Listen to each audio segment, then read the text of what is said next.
días a todos y todas. Estamos aquí presentes en esta mesa titulada Epistemologías Corporales. Les agradezco mucho su participación y tendremos como primera ponencia, eh, aquí les voy a presentar la siguiente ponencia, presentada por Ibel Urbina Medina, que es antropóloga egresada de la Universidad Central de Venezuela, maestrante en el posgrado de Antropología Física de la Escuela Nacional de Antropología e Historia en Ciudad de México. Es también investigadora en el Museo Antropológico Francisco Tamayo en la ciudad de Quibor, estado de Lara, en Venezuela. Y algunos de sus intereses son el análisis y las interpretaciones de las condiciones de vida y salud en las diversas sociedades humanas, tanto en el pasado como en el presente, desde una perspectiva biocultural, decolonial situada y comprometida. Esta ponencia trata de reflexionar y de también problematizar los estudios que se hacen en torno a los pueblos prehispánicos desde una perspectiva decolonial, pero también situada y desde una perspectiva biocultural. En este sentido, si pudiese pasar a la siguiente, por favor. El pensamiento y las discusiones científicas en Occidente sobre el cuerpo se desarrollaron desde el siglo XVIII hasta el siglo XIX a partir de la necesidad de responder preguntas en cuanto a la construcción de un nosotros frente a un otro proveniente de la Via Yala y de África. En este sentido, el cuerpo era uno de los ámbitos que más interpelaba las reflexiones de esos momentos, puesto que era la expresión material, es decir, observable, medible y cualificable, de lo que del cuerpo, lo que permitió, por un lado, hacer comparaciones y por el otro, legitimar su estudio dentro de un ámbito científico que estaba adquiriendo gran auge en ese momento.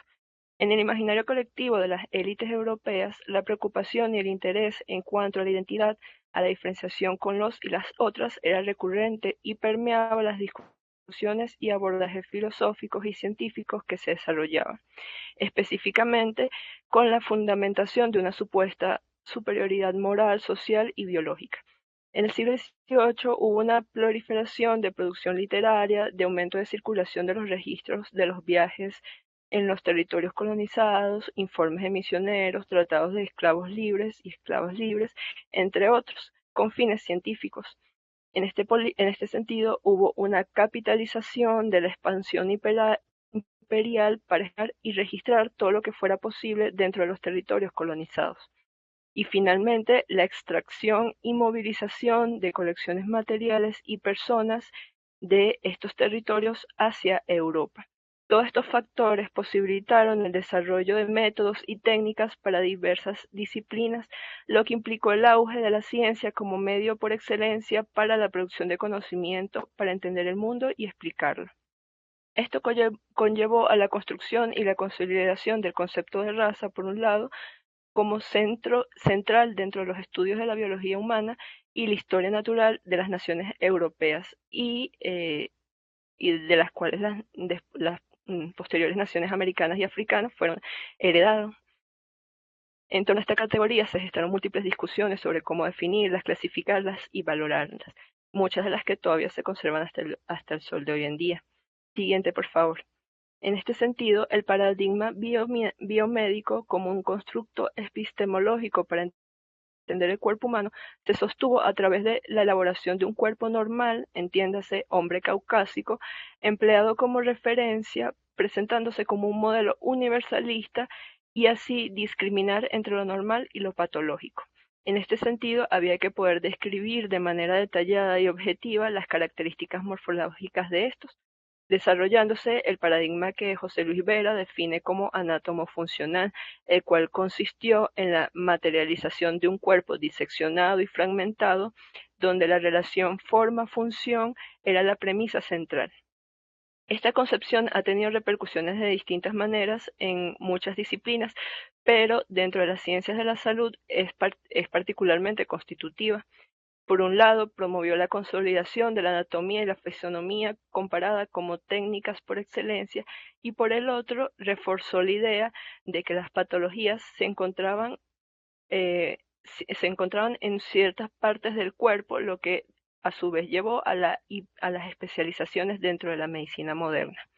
Esto fue posible a partir del empleo de cuerpos humanos blandos y esqueléticos de las comunidades colonizadas y esclavizadas. Se recolectaban, abrían, medían y analizaban, y esto así, a su vez, sirvió para legitimar la conquista, genocidio y etnocidios de distintos pueblos. Paralelamente, el paulatino proceso de hiperespecialización del conocimiento hizo que el concepto de cuerpo fuera desprendido de cualquier factor sociocultural e histórico. Siguiente, por favor. En este sentido, Foucault nos comenta en cuanto al binomio de salud y enfermedad que se desarrolla en estos periodos en el siglo XVIII, en el cual la enfermedad se objetiviza como un espécimen en sí mismo. En este sentido, las enfermedades son, es decir, sin importar factores sociales, históricos o ambientales. Esto hace que la manera de concebir y percibir los síntomas sea de manera analógica, es decir, todo patógeno ocasiona las mismas consecuencias en el cuerpo sin importar cuál sea este. En tal sentido, el especialista puede observar y observar distanciadamente, identificar y diagnosticar. Entonces lo que se hace es observar a una patología y no a una persona o un sujeto o una sujeta. Entonces la salud se entiende a partir de las enfermedades.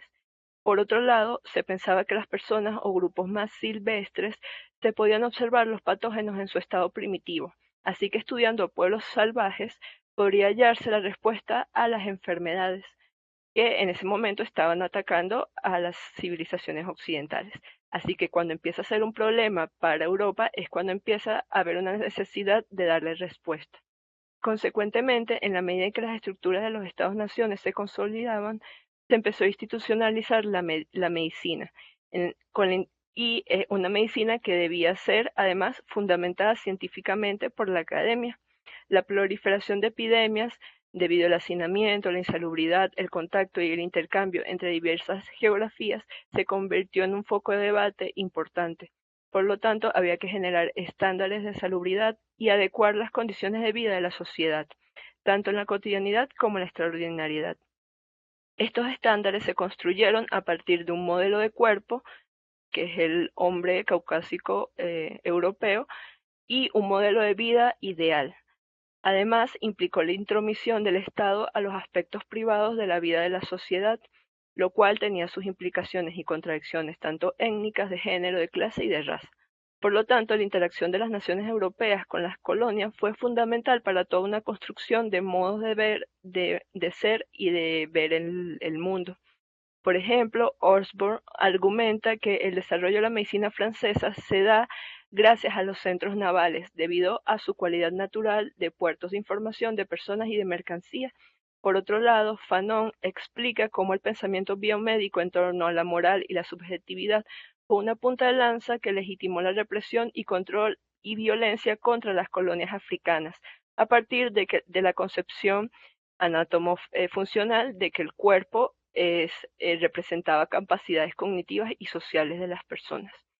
Esto llevó a la estandarización de procedimientos, de conocimientos y tratamientos a seguir en distintos grupos o sin importar sus condiciones sociales. En este sentido, la colonialidad del poder, como lo define Quijano, es legitimada por medio de la colonialidad del saber, provocando un enajenamiento epistémico de los pueblos subalternizados, definiendo el abordaje científico y práctico que se ha hecho en torno a la salud, tanto en las ciencias como en el cuidado y en las políticas públicas. Esto ha contribuido a que los sistemas de salud actualmente sean ineficientes para entender la gran complejidad de los problemas que se están presentando. Siguiente, por favor. Sin embargo, paulatinamente se están dando discusiones que están permitiendo entender a la biología del cuerpo como indisociable de los aspectos socioculturales y psicológicos de este. En este sentido, retomo algunas concepciones de la sociología del cuerpo y de las emociones como una alternativa a la forma tradicional de entender el cuerpo, en donde primero el cuerpo debe entenderse en su relación con otros y el ambiente, Esta interacción se da a través de las percepciones y los sentidos.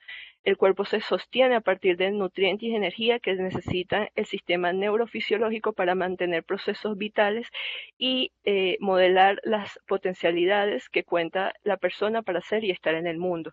A su vez, este ser y estar es subjetivo y produce emociones que inciden en el equilibrio del sistema nervioso, sistema inmunológico y hormonal. Y esta subjetividad es posible a partir de la inserción de tramas sociales, de aprendizajes, de incorporaciones, de apropiaciones de hábitos, lenguajes, prácticas, etcétera, que están históricamente situadas. Esta complejidad está adquiriendo importancia dentro de los estudios de salud y enfermedad. Siguiente, por favor. Y solo para mencionar un poco sobre esto, se ha visto que lo que se conoce como comunidades poco saludables es como vive la mayoría de las poblaciones en el mundo. Viviendas de mala calidad, acceso restringido a la salud, educación formal, servicios básicos, contaminación, etcétera.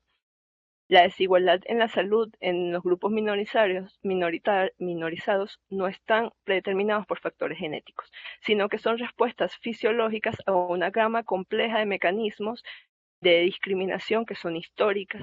Es decir, por ejemplo, el estrés causado por cualquier tipo de discriminación afecta el sistema neurológico, endocrino, inmunológico y cada uno de estos afecta el sistema nervioso simpático y el eje hipotálamo pituitario suprarrenal, que básicamente es la que regula el cuerpo, lo que ha ocasionado afecta la presión arterial, frecuencia cardíaca, hemoglobina, concentración de colesterol, índice de masa corporal, problemas de salud mental, cognitivos, desgaste fisiológico, acelera la senescencia, alteración a la microbiota intestinal, y esto es lo que más o menos se sabe hasta los momentos, porque son investigaciones muy recientes. Siguiente, por favor. Esto no era como particularmente el foco del tema, pero que me parece importante como mencionarlo también para ir reconociendo estas investigaciones. Ahora, ¿cómo afecta esto en cuanto a los estudios de sociedades pretéritas? La bioarqueología, siendo la subdisciplina de la antropología física que se ha encargado de investigar a las sociedades pretéritas utilizando un cuerpo esquelético como sujeto o sujeta de estudio, es heredera de este episteme biomédico. En este sentido, las interpretaciones que se han dado sobre las condiciones de salud se han hecho a través del estudio de las enfermedades que son representadas a través de ciertas huellas que se encuentran en los huesos. Se parte de la hipótesis de que diversos agresores pueden estar afectando el cuerpo y en algunas ocasiones dejar rastros en el esqueleto. Dicho modelo se fundamenta en la premisa de que entre más antigua sea una comunidad, más dependiente es de su entorno inmediato. A su vez, debe proveerse de ciertos recursos básicos para la subsistencia, como es la alimentación, el agua, la habitación, que debe estar mediado a través de una organización de las relaciones sociales que permitan obtener y distribuir estos recursos, además de la existencia de diversos agresores como climas extremos, contaminación, parásitos, conflictos, entre otros, que por consiguiente, analizando todos estos factores, se puede llegar a evaluar la salud del grupo. En este sentido, se entiende que estos deben estar enmarcados en un contexto sociocultural e histórico que se esté estudiando, aunque esto es idealmente hablando, porque en la práctica realmente no es tan así. Aún así, es complicado conocer el origen de las agresiones, sus consecuencias, así como las respuestas comunitarias que solamente a través del registro arqueológico y osteológico, debido a que estas fuentes tienen sus limitaciones prácticas bien específicas. Adicionalmente, la mayoría de las enfermedades no dejan registro en el hueso. La identificación de ciertas patologías no evidencia cómo era la vida de las personas en su cotidianidad o cómo la comunidad daba respuestas a estos. Y estas inferencias se dificultan cuando son sociedades que no cuentan con registro escrito, como es en mi caso de estudio, que son sociedades en Venezuela donde son las comunidades prehispánicas eran ágrafas. Me parece que el problema va por un lado en torno a las preguntas que se plantean y a los intereses de lo que se quiere saber. La enfermedad sigue siendo el foco de estudio. Lo que nos enseñan es identificar enfermedades y a partir de eso intentar interpretar cómo vivían estas personas o cómo eran sus condiciones de vida. Más que cómo vivían, cómo eran sus condiciones de vida, que es distinto. Por ejemplo, se ha argumentado que la presencia de ciertas huellas son indicadores de poblaciones no saludables, que vivían en condiciones precarias. apresurándose a desconocer las estrategias sociales y comunitarias que podían emplear para afrontar sus problemáticas, a sabiendas además de que son comunidades que vivieron cientos de años en territorios, entonces eso también habría que tomarlo en consideración. A su vez, me parece que responde a una idea colonialista de que las sociedades prehispánicas estaban en peores condiciones que las actuales y que el progreso y desarrollo moderno fue el encargado de mejorarlas, lo que no quiere decir que deba haber una idealización del pasado, sino tratar de comprender el fenómeno en su justa medida. Por otro lado, y sin duda implica un reto epistemológico, integrar los aspectos tanto subjetivos como filogenéticos y ontogenéticos del cuerpo-emociones para comprender la salud y las condiciones de vida en comunidades antiguas y hasta recientes apenas se está empezando a discutir. Por lo tanto, falta mucho para que las ciencias históricas o cualquier disciplina que estudie sociedades pasadas pueda incorporar estos saberes a sus estudios. Aún así, en la medida en que vayamos problematizando y reflexionando sobre el quehacer, sobre nuestro quehacer, podemos empezar a hacer propuestas metodológicas que nos permitan acercarnos cada vez más a la realidad de nuestros antepasados. Y finalmente, esto tiene sus consecuencias políticas, puesto que las narrativas que utilizamos para describir y divulgar las interpretaciones que hacemos sobre otros grupos inciden en los sentipensares de las sociedades contemporáneas, en la reconstrucción de las identidades, de las memorias históricas y en el reconocimiento de las prácticas colonialistas, racistas y sexistas dentro de la academia. Siguiente. Eso es todo. Gracias. Muy bien. Seguimos con la siguiente ponencia, que es del doctor David Varela Trejo. La ponencia se titula Cuerpos entre cuerpos, que es la teoría multiespecie.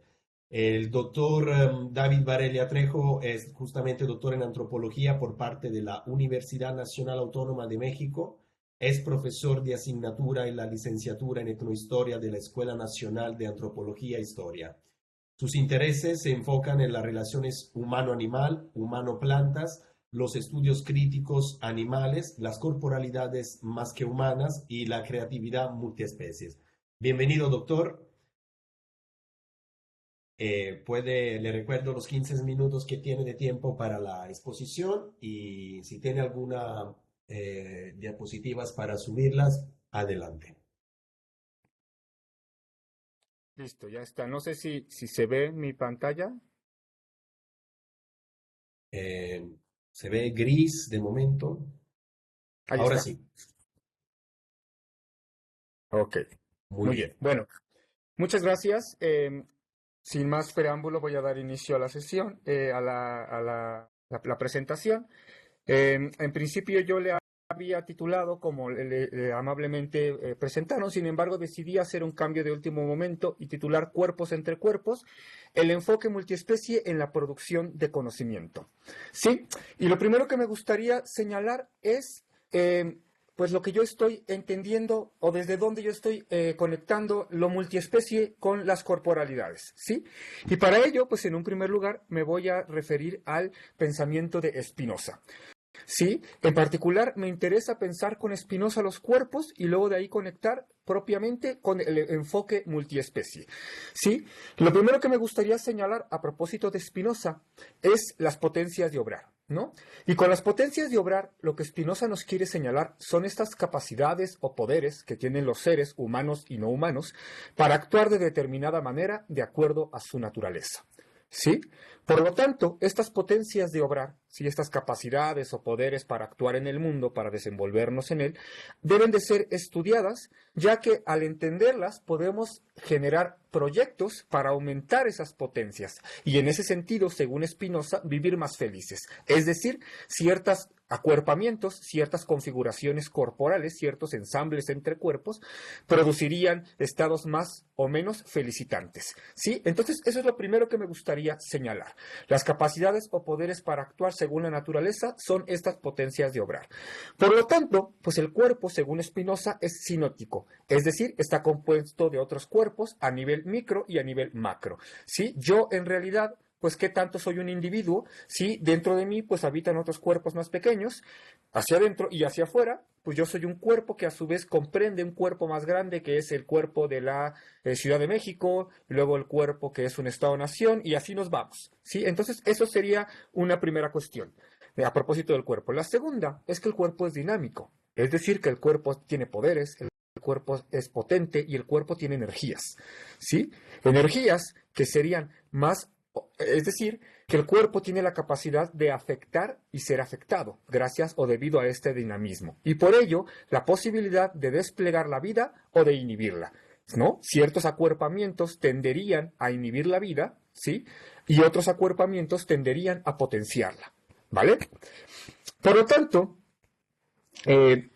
digamos que el poder de obrar, el poder de obrar que tiene un cuerpo es con relación a otros cuerpos, ¿sí? El cuerpo no puede entenderse si no es en relación con otros. Y por lo tanto, hay relaciones de composición, recomposición y descomposición de determinados ensamblajes o entramados o redes corporales, ¿vale? Por lo tanto, la ética, y esto me interesa, volveré a esto más adelante, la ética para Spinoza es un esfuerzo por comprender otras formas de vida. Y en ese sentido, para mí, estaría apuntando a formas de sociabilidad más que humana, ¿sí? Porque ciertos acuerpamientos tenderían a potenciarnos y otros a despotenciarnos, ¿no?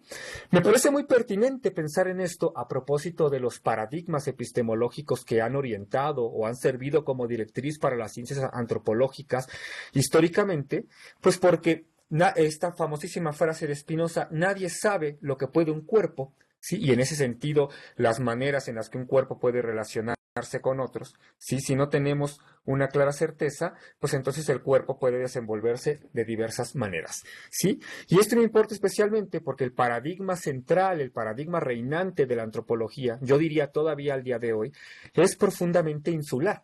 Es decir, entiende a la humanidad, contrario a lo que pensaba Spinoza, como un imperio dentro de otro imperio. Y así la hemos estudiado históricamente a la humanidad, ¿sí? Por lo tanto, hemos vivido en lo que Edgar Morin llama una insularidad antropológica, ¿sí? Donde el entorno es pasivo, ¿sí? Y vacío de mundos al ser humano. Ese es un mundo vacío de mundos, ¿sí? Así la antropología, digamos, históricamente ha construido su objeto de estudio, lo humano, como una suerte de isla.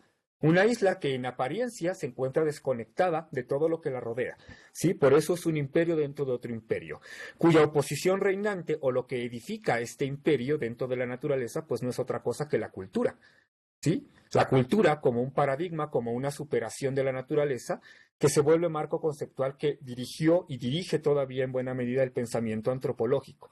Un pensamiento insular, es decir, un pensamiento aislado, del espléndido aislamiento de lo humano, diría Jorge Rickman, ¿sí? Por lo tanto, esta forma de pensar, ¿sí? Esta forma de entronar al humano, de entronar al individuo, ¿sí? Empieza a entenderse como peligrosa, como cuestionable o profundamente criticable, ¿sí? En un contexto de escala global que se ha tendido a llamar el antropoceno, ¿no? Sabemos que el antropoceno, pues es un momento, se pretende señalar a nivel científico como una era geológica, sí, donde lo humano, donde lo humano ya se entiende como una fuerza geológica capaz de alterar climas, ¿verdad? Capaz de alterar ciclos biofísicos, etcétera, ¿sí? Entonces el antropoceno, digamos, pues produce estos paisajes apocalípticos, ¿sí? De un hombre creador de fósiles, ¿no? Destructor de espacios y de tiempos de refugio. De esta manera vemos cómo ciertos acuerpamientos, aquí pensando otra vez en Spinoza, estos acuerpamientos estarían despotenciando lo que la vida puede, ¿no? Lo que la vida puede ofrecernos.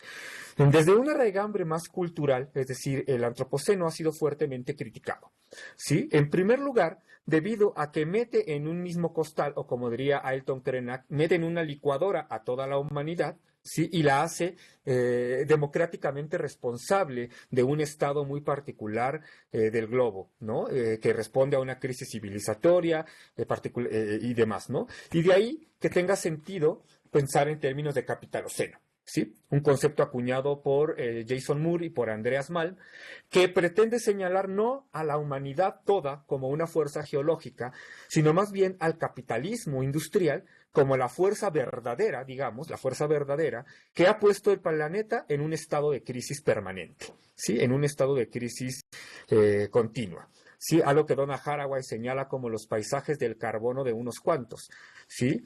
Estas dataciones pues pueden ser muy problemáticas, ¿no? No hay un consenso en realidad. Algunos señalan la colonización de Abya Yala y la isla Tortuga como el primer evento capitalocenista, digamos. Otros señalan 1780 más o menos con la creación de la máquina de vapor. Otros señalan la gran aceleración que vino después de la Segunda Guerra Mundial. Pero bueno, la cuestión acá, lo que se intenta señalar, lo que se pretende enfatizar con particular fuerza, es al capitalismo, ¿no? De ahí que el capitalismo, pues más bien no es que esté produciendo o inventando la naturaleza, sino que la organiza y la pone a trabajar gratuitamente para obtener plusvalía, ¿sí? Entonces, es en este contexto donde surge, propiamente hablando, en ciencias sociales y en particular en la antropología, el enfoque multiespecie. Hay que decirlo desde ya, y de ahí que haya yo cambiado mi título. Como tal, lo multiespecie pues no es una teoría, no es una teoría unificada con la que todos estén de acuerdo. La palabra multiespecie ha sido utilizada en ecología, en etología, para nombrar pues precisamente entramados, ¿sí? Entre distintas formas de vida. Pero antes de llegar a ello, permítanme por favor señalar una cosita más, y es que por lo tanto, lo multiespecie, lo primero que debemos señalar es que se trata de una ruptura, ¿sí? Lo multiespecie es una ruptura epistémica, ¿sí? Respecto de la dicotomía naturaleza-cultura. Sí, porque esta moderna pretensión humana del antropoceno, sí, que hemos llegado a este momento por una culme de una racionalidad tecnocientífica excepcional, pues no es más que una moderna pretensión, dice Anat Singh. Por lo tanto, lo multiespecie debe de romper con este paradigma, con esta insularidad antropológica y más bien pensar en términos de un continuum naturaleza-cultura, naturoculturas, biosociabilidad. Aquí hay muchas palabras que entran en juego, ¿no? Por otro lado, pues se trata de un programa, una programática, un programa de investigación inter y multidisciplinario, ¿sí? Lo multiespecie no es un monopolio temático que le pertenezca a alguien. En tercer lugar, pues contempla lo ecológico, lo biológico y lo sociocultural, ¿sí? En ese sentido, pues se pretende, o al menos la lectura y la interpretación que yo hago de lo multiespecie es un movimiento social e intelectual, práctico teórico a moderno, en el sentido en el que discute críticamente las separaciones entre lo ecológico, lo biológico y lo propiamente social, ¿sí? Por lo tanto, se trataría y esto ya está definido en un texto fundacional en antropología social, de un nuevo género de escritura y de investigación. Ya no observamos de la misma manera los seres que antes estaban relegados al paisaje, digamos, pasan a un primer plano. Y el paradigma o el marco epistémico más grande donde esto ha de enmarcarse, pues es en el posthumanismo. ¿Sí? Lo multiespecie es una epistemología posthumana. Entendiendo por posthumano, apoyándonos en Braidotti, en Rossi Braidotti, no una superación de lo humano, no una aniquilación de lo humano, no un aventajamiento histórico, no una superación histórica de lo humano, no una abolición de lo humano, sino más bien una inflexión, ¿sí? Una puesta en sospecha de las categorías o los conceptos tradicionales, ¿sí? Que caracterizan la nominación y la definición de lo humano. Eso es fundamentalmente una inflexión en los modos de conceptualizar lo humano, como especial porque es racional, porque bla, bla, bla. ¿Sí? No tenemos tiempo para señalar todas las dicotomías que han sido importantes para atender a este ascenso del posthumanismo, ¿no? Entonces, el posthumanismo, en su raigambre radical, digamos, aquí haría falta explicación, pero falta tiempo, pues sería un transhumanismo, ¿no? Que entiende lo humano, pues, de la mano de los valores ilustrados y de la modernidad, pues como un individuo perfecto, aislado, ¿sí? Además, cargado de ciertos ideales normativos, como pues varón, heterosexual, blanco, angloparlante, culto, etc. No, lo posthumano plantea lo contrario, plantea mirar con sospecha esta ingenuidad tecnocientífica para reconocer que nunca hemos sido individuos en el sentido en el que el humano ha estado acompañado, ¿sí? De su flora intestinal, ¿sí? Y también de un sistema inmunológico. compuesto de otros cuerpos, valga la expresión, ¿no? Pero también de otros cuerpos técnicos que sirven como extensiones, ¿no? Aquí pensaríamos la pregunta por la técnica de Heidegger, o cómo existen los objetos técnicos, perdón, en Simondon. Y por supuesto también una miríada de animales alterhumanos. ¿Sí? En realidad lo humano, nunca hemos sido individuos, ¿sí? Enfatizando con ello críticamente no la disolución de nuestros cuerpos, sino la idea de que estamos compuestos por configuraciones multiespecíficas, ¿sí? Y es aquí, por lo tanto, que lo multiespecie, y aquí ya estoy terminando, por lo tanto lo multiespecie es más bien un cuestionamiento del excepcionalismo humano, un descentramiento y una apertura. Sí, pensemos, por ejemplo, con Copérnico hay un descentramiento de que la Tierra es el centro del universo a través del modelo heliocéntrico. Freud descentra lo humano a través del inconsciente, que no somos pura racionalidad. Darwin hace un descentramiento de lo humano a través de poner en sospecha la teleología divina mediante la cual fuimos arrojados a este mundo. Donna Haraway, a través de los cyborgs, por ejemplo, la idea de que somos pura naturaleza, sino que más bien somos una hibridación maquínica. Pero también los pueblos del sur global, ¿no? han descentrado de manera importante este excepcionalismo.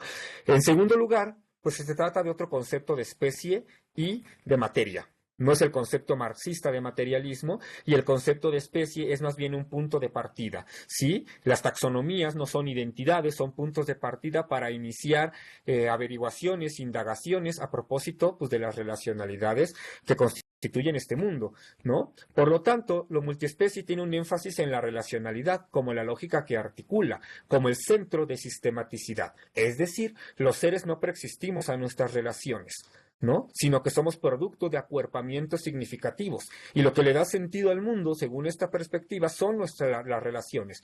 Y las relaciones no es una cosa que conecta A con B, sino algo que los atraviesa y los produce como algo diferente, que no eran antes de ese encuentro. Sale, por lo tanto, lo alterhumano, en un sentido muy amplio, tiene vidas psíquicas complejas. Sí, aquí la materia, por ejemplo, tiene capacidad de autoorganizarse, y en ese sentido la materia es inteligente sin tener que apelar a un cerebro, a una conciencia, a un sistema nervioso central o cualquier otro valor de corte humanista tradicional.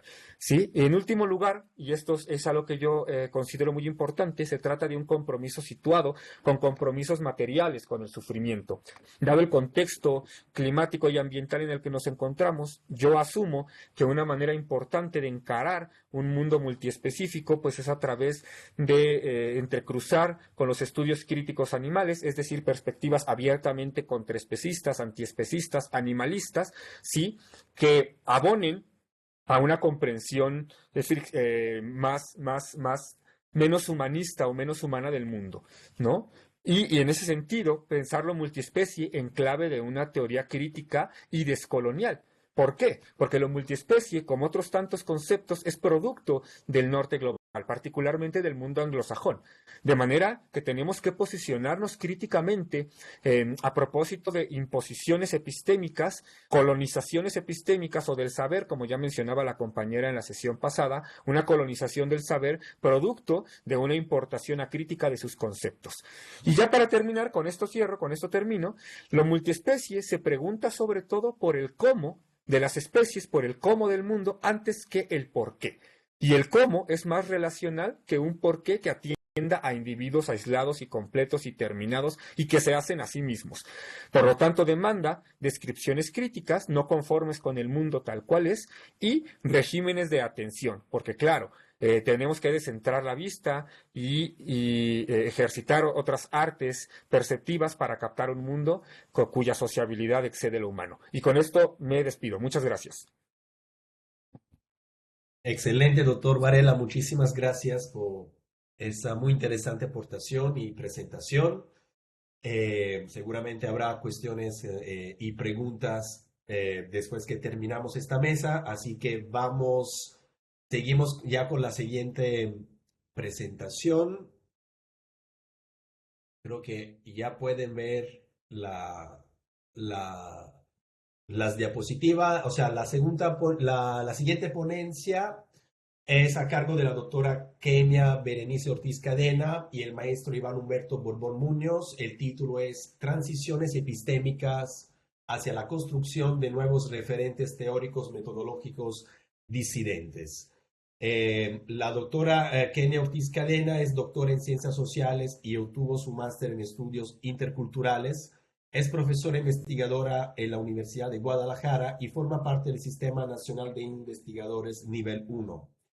Estudia y desarrolla proyectos en torno al género y la migración con perspectiva interseccional y decolonial. Actualmente se interesa por las historias de los y las migrantes centroamericanas LGBT que salen de sus países para buscar asilo político en México o Estados Unidos. Ha participado en el activismo con organizaciones sociales y colectivas feministas. Por otro lado, el maestro Humberto Borbón Muñoz es justamente maestro en innovación educativa, colaborador en el Centro Universitario de Ciencias Económico-Administrativas de la Universidad de Guadalajara y doctorante de gestión de la educación superior en la misma universidad. Es tesista con el tema Las agencias colectivas estudiantiles, los casos de las demandas estudiantiles frente a la exclusión que enfrentan estudiantes con alguna discapacidad y disidentes sexuales. Bienvenidos, bienvenidas y adelante con su ponencia. Bien, muchas gracias por la presentación. Bien, nosotros hemos titulado nuestra ponencia, a ver si se puede ver en toda la pantalla, les agradecería. Sí, un segundo. Sí, gracias. Bueno, nuestra ponencia se titula Transiciones epistémicas hacia la construcción de nuevos referentes teórico-metodológicos. La siguiente, por favor. Y este trabajo que vamos a presentar hoy justamente deriva a partir del desarrollo de ambos proyectos que ya antes no los describían justamente en nuestra presentación. Por una parte, el proyecto que he estado coordinando de migrantes LGBT más centroamericanos que van hacia México o hacia Estados Unidos para pedir asilo político dadas sus circunstancias de discriminación que viven en sus países de orígenes.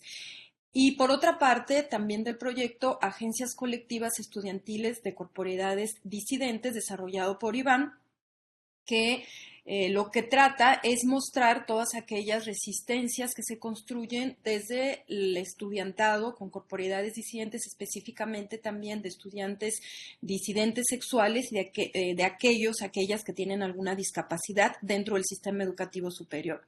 Entonces, lo que les vamos a presentar hoy deriva del desarrollo de estos proyectos. Siguiente, por favor. Lo que hemos identificado a partir del desarrollo de estas investigaciones, que es importante señalar, pues las investigaciones han confrontado mucho nuestras perspectivas epistemológicas, nos han hecho reflexionar y replantear también cómo continuar adelante con estos proyectos. A partir de las experiencias que hemos recuperado dentro de estos dos proyectos de investigación, hemos identificado que en las epistemologías tradicionales, en las investigaciones tradicionales, se suele desdibujar la corporeidad pues involucrada en la producción del conocimiento. Creemos que esto está asociado a tres problemas. Por una parte, el hecho de que la subjetividad o la corporeidad de las personas ha adquirido poca importancia de acuerdo al modelo tradicional de investigación más de carácter positivista. En segundo lugar, también creemos que se suele reproducir dentro de estos modelos más tradicionales de producción del conocimiento una posición binaria en torno a los cuerpos y además prevalece una jerarquía de poder patriarcal, pero como hemos visto también en las anteriores presentaciones, colonial. Por otra parte, también identificamos que se suele privilegiar la producción del conocimiento en estas investigaciones más tradicionales sin contribuir a la par en la vida de las personas que participan en la investigación. Es así que creemos que estos tres problemas están asociados a un desdibujamiento, como lo decía ya, de la corporeidad dentro de la investigación. En consecuencia, proponemos, la propuesta que les vamos a desarrollar ahora, justamente parte de identificar estos tres problemas. Siguiente, por favor. Y justamente lo que nosotros sugerimos es un reconocimiento de la corporeidad en la investigación que involucra cuatro elementos. Primero, en consecuencia a las problemáticas que antes identificábamos, creemos que es importante prestar atención a los cuestionamientos y las transformaciones que se motivan desde las subjetividades, desde las corporeidades. Creemos que el énfasis, así, sobre todo dentro de las investigaciones más tradicionales, ha sido el de plantear cómo las estructuras definen nuestras subjetividades o nuestras corporeidades ha habido menos interés en identificar cómo se generan ciertas fugas o ciertos cuestionamientos desde las corporeidades.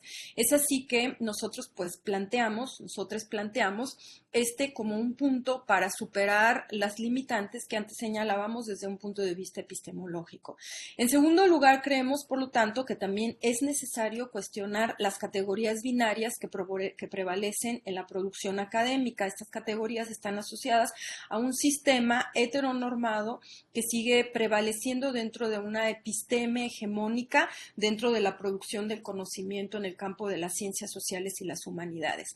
En tercer lugar, creemos que es importante vigilar también las relaciones de poder que se construyen dentro de la investigación, sin replicar aquellos mecanismos coloniales y patriarcales que hacen del otro un objeto. Y finalmente, tener un acercamiento al campo de la investigación que implique un mayor compromiso social y ético.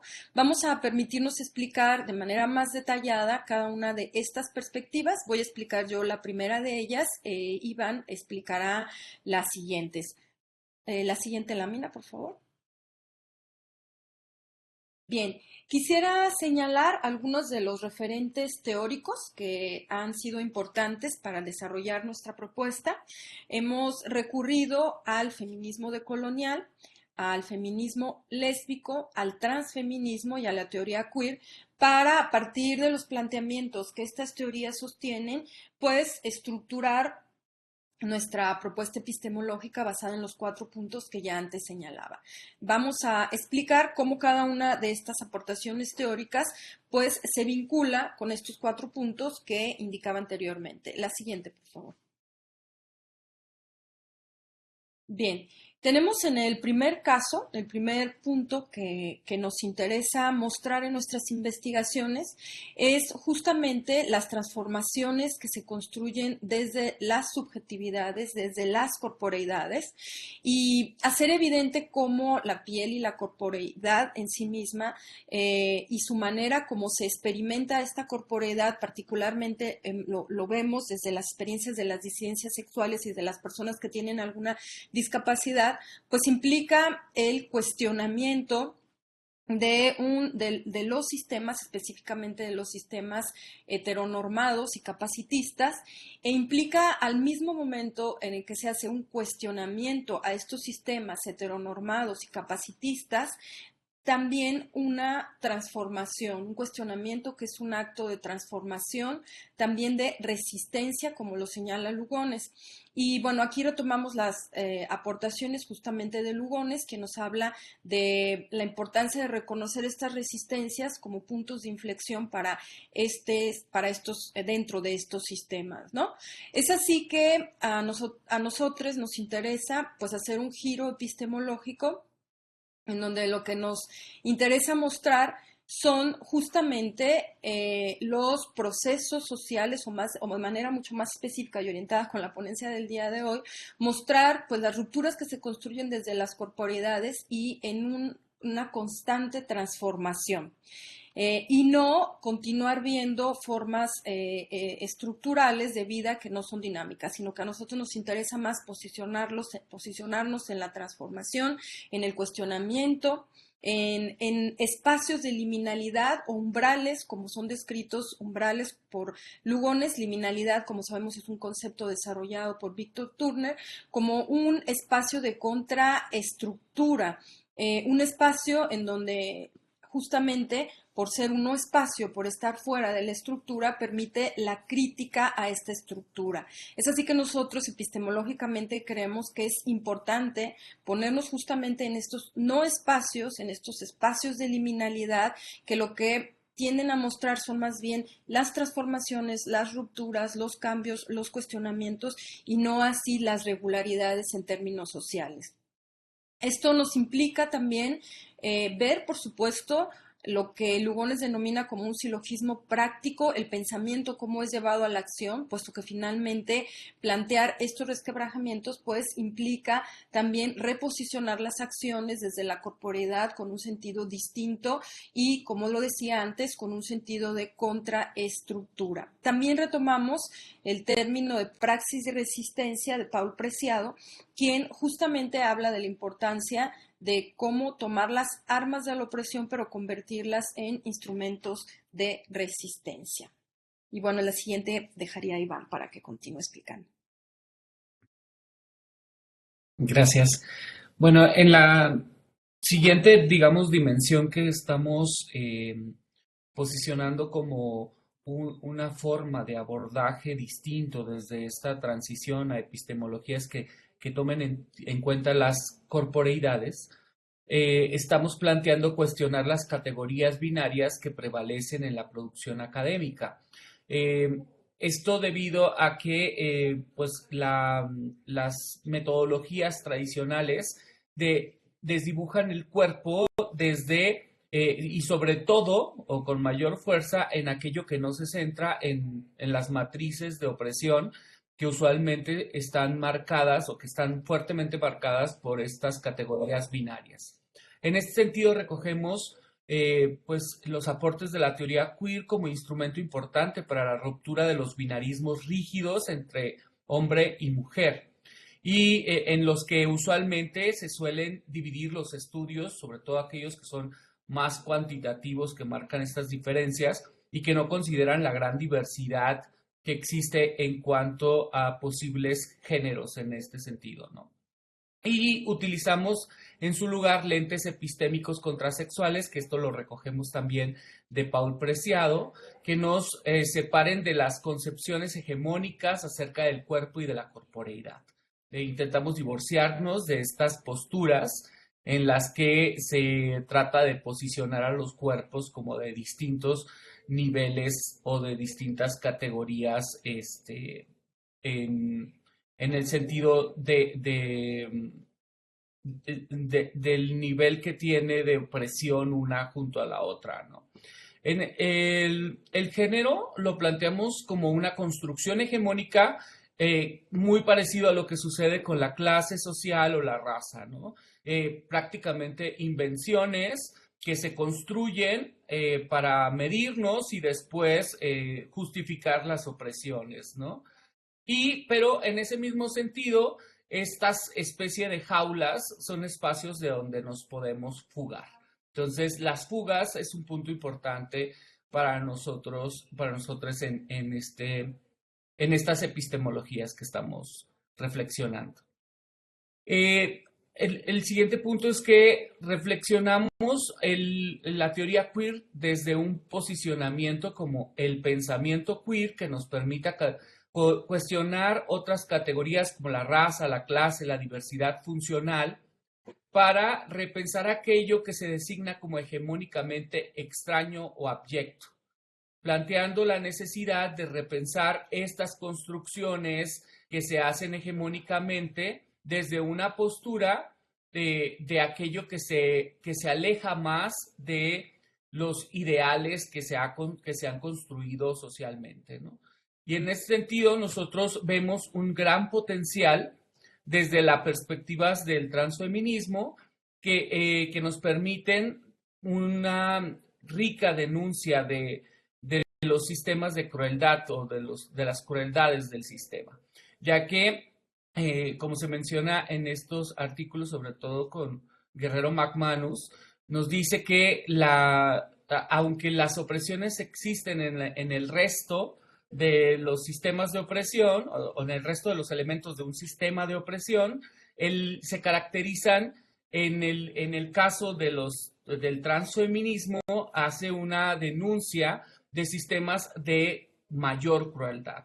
Incluso les da el carácter de necrófilos, ¿no? O sea, de que buscan incluso la posesión de la vida o el designio de la muerte ante las personas. Entonces, estas imbricaciones que se provocan entre la raza, el género, la sexualidad, la diversidad funcional, permiten reflexionar en torno a cómo se construyen y también cómo se pueden desmantelar. Esa es nuestra apuesta, ¿no? El último punto es que incluyen cualquier persona que enfrente consecuencias físicas, psicológicas y mediales producto de la globalización de la violencia gore contra los cuerpos feminizados. Esto pensándose desde una inclusión en el análisis de las opresiones, no solo de las mujeres, sino de todo aquello que está relacionado con lo femenino, como puede ser las personas que se asumen como femeninas, las personas que se alejan de lo femenino o que se alejan del posicionamiento que se ha establecido para lo femenino, o las personas femeninas, ¿no? Entonces, todo aquello que está relacionado con lo femenino lo vemos como un receptáculo de opresiones y por lo tanto es un elemento que puede estar dentro de nuestros análisis, que es algo que se ha ido evolucionando en los feminismos, ¿no? Desde un feminismo hegemónico a un transfeminismo, que es el que nosotros estamos incluyendo. Siguiente, por favor. En el siguiente punto, pues relacionamos ya más en sí la forma de abordaje de las epistemologías y nos replanteamos las relaciones de poder en la investigación y la evolución hacia un compromiso social y ético. Nosotros buscamos tomar en cuenta estos factores, lecturas que hemos realizado. El primer punto que analizamos es el extractivismo epistémico, en el que pues, se va y se recoge la información de los distintos grupos que se analizan o las distintas personas, pero no se piensa en todas las consecuencias que tiene ello, ¿no? Y aquí utilizamos como teórico a Grossfogel, que nos dice que para evitar el extractivismo epistémico, tenemos que aportar a la lucha, involucrarnos con el cuerpo en la lucha y en contribuir al extractivismo en sus esencias más claras, como el extractivismo económico, el extractivismo social.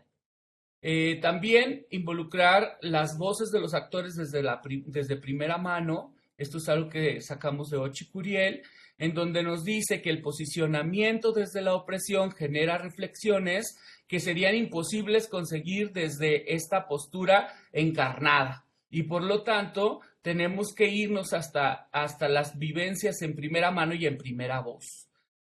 Y la siguiente es la construcción del posicionamiento de quien investiga, esto como un compromiso ético en donde establezcamos desde dónde estamos viendo, pero también no solamente como una aclaración de la postura, sino también como un posicionamiento de lucha, en donde nos ubiquemos como parte del sistema de praxis de resistencia. Y el último punto, que también lo sacamos de Ochi Curiel, es que nos dice que no necesitamos ser parte del grupo oprimido para poder investigar, y más bien lo que se necesita es ser aliado declarado de la lucha por eliminar esas opresiones, en donde no tenemos que ser una mujer negra, trans, feminista, ser mujer negra, trans o lesbiana o etcétera para poder investigar eso, sino ser feministas, estar en contra de las opresiones, buscar como el posicionamiento de estas personas y su agenciamiento. Vamos a la siguiente.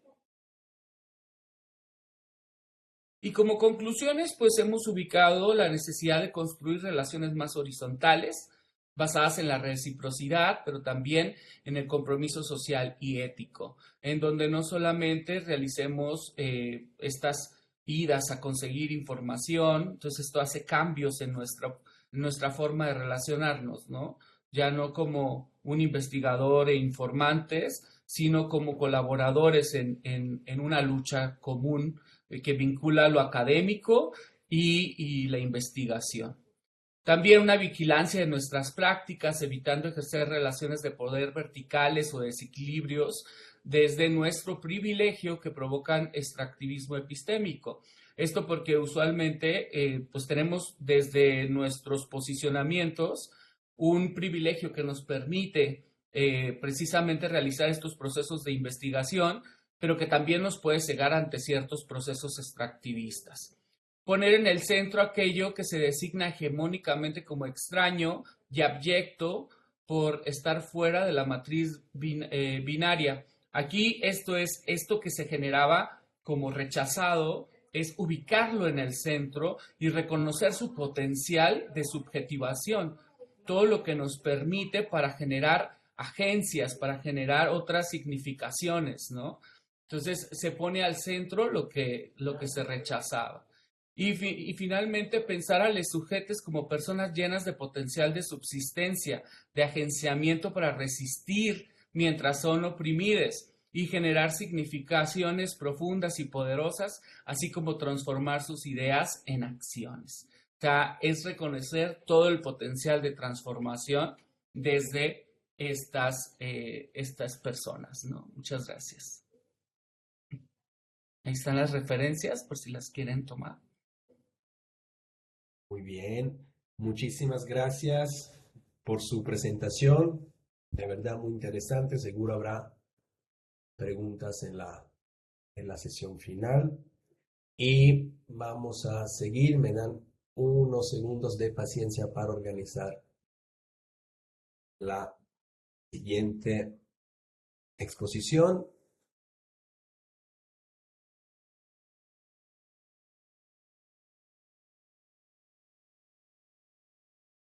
Ok.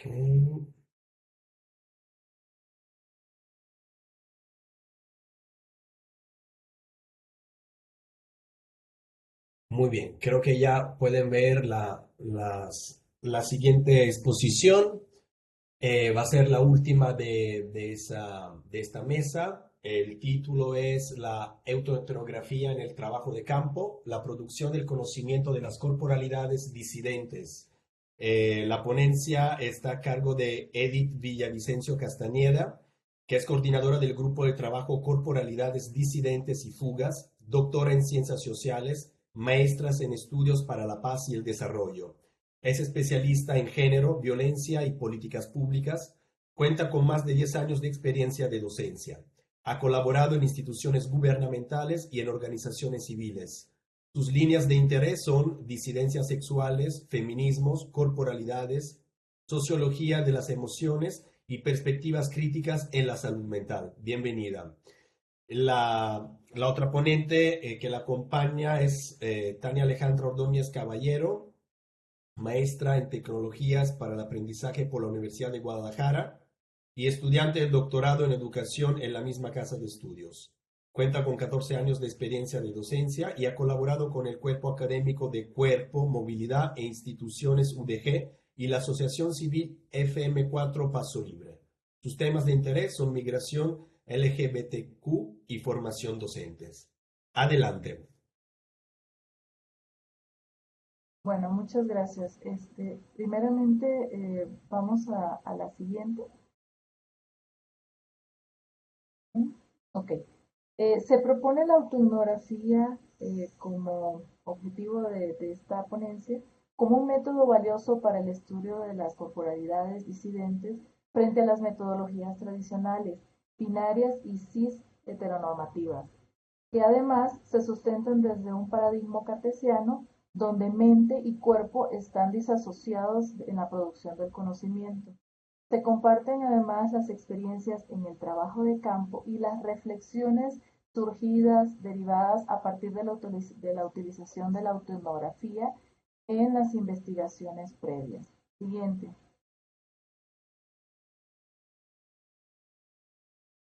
Entonces, en primera instancia, Ellis, Adam y Boscher 2019 nos permiten reflexionar que la autoetnografía es un acercamiento a la investigación y a la escritura, que busca de alguna manera describir y analizar sistemáticamente la experiencia personal para entender la experiencia cultural. La autoetnografía en esta ponencia se reconoce en la forma en que el cuerpo juega un papel central en los procesos de investigación y se insta a escucharlo. Se permite la expresión en diferentes dimensiones posibles, escribiendo desde diversas perspectivas, en espacios, momentos, cuerpos y sensaciones, promoviendo la pluralidad de voces. Siguiente, por favor. Muy bien, entonces a continuación mi compañera Edith va a relatar su relato autoetnográfico. Hola, buenos días. Les voy a compartir una parte de un relato autoetnográfico que realicé mientras estaba haciendo mi investigación doctoral. Dice, transcurría la mitad de la década de los 90. No lo recuerdo con exactitud, pero tendría entre 10 y 12 años. En ese tiempo era muy común que los contenidos televisivos marcaran la pauta de la vida de las personas en varios aspectos. Recuerdo que había un programa llamado Al Derecho y al Derbez, donde caricaturizaban a personas de la disidencia sexual a través de personajes como uno que se llamaba Julio Esteban. Por desgracia crecí viendo esos programas y por ello mis primeros referentes fuera de la cis heteronormatividad estuvieron rodeados de mofas, ridiculación y burlas. Sin embargo, algo cambió. Sucedió en una tarde de camino a la escuela primaria Horacio Zúñiga, a la cual asistía en el turno vespertino. Ese día iba sola, así que presté especial cuidado y esperé tranquilamente el paso de los autos para así poder cruzar aquella avenida de la ciudad de Toluca en el Estado de México. De pronto, sentí la presencia amenazante de alguien detrás de mí y a quien de reojo logré identificar inmediatamente, pues para ese entonces los rumores ya se habían esparcido por la colonia, y en mi casa yo ya había oído hablar a mi madre de esa persona. Descubrirle tan cerca de mí me hizo sentir miedo, peligro, temor. Sentía que me iba a hacer algo. Ese cúmulo de sensaciones provenían de percibir a esa persona como una impostora. Aquel vestido negro ajustado, ese rostro maquillado, ese cabello tan intensamente negro, revelaban que se trataba de un hombre haciéndose pasar por una mujer. Comillas. La transgresión a la naturaleza de los sexos me aterraba. En mi universo infantil, las personas solamente podían ser hombres o mujeres. Por ello también insignia la expresión joto vestido de mujer, para poder nombrar de algún modo lo que mis ojos miraban, y sin saberlo, convertí esa expresión en instrumento de juicio moral. Muchísimos años después supe que joto es una palabra frecuentemente usada en el argot mexicano para nombrar despectivamente a las personas gays. Pero en ese tiempo nadie me había enseñado nada sobre los temas relacionados con género, orientación o identidad. Ni siquiera recuerdo si pregunté. Sospecho que no, pues esos asuntos ni se tocaban. Recuperar este breve relato etnográfico durante el desarrollo de mi investigación doctoral me permitió tratar de comprender por qué las disidencias sexuales y en particular las personas trans enfrentan rechazo, marginalización, patologización, criminalización, odio y un largo etcétera. En mi infancia yo misma sin saberlo había sido una niña transfóbica, dada la nula educación recibida al respecto. El contacto con la comunidad trans me permitió enunciarme y posicionarme como una mujer cisgénero, es decir, una persona que toda su vida se ha identificado con el género asignado al nacer. Además, este relato me permitió comprender que si bien mi condición de mujer cisgénero en una sociedad patriarcal y en un país feminicida está atravesada por más opresiones de género, las personas trans enfrentan situaciones aún más complicadas. Mi privilegio de ser cisgénero podía convertirse de este modo, al investigar el tema trans, fácilmente en un lugar desde el que yo podía cometer toda clase de equivocaciones. Y aunque tuve varios errores, el proceso reflexivo que me brindó la autoetnografía me hizo estar atenta particularmente en lo que fue el trabajo de campo y el análisis de la información. Bueno, A continuación, mi compañera Tania igualmente les va a compartir una parte de su relato autoetnográfico. Sí, ¿podrían pasar a la siguiente, por favor? Muy bien, entonces, bueno, actualmente estoy llevando a cabo mi tesis doctoral en educación en la Universidad de Guadalajara y colaboro con el proyecto de investigación Migrantes LGBT+, centroamericanos en México y hacia Estados Unidos, desde las fronteras corporales a los cuestionamientos políticos, junto a la doctora Kenny Ortiz y el maestro Iván Borbón.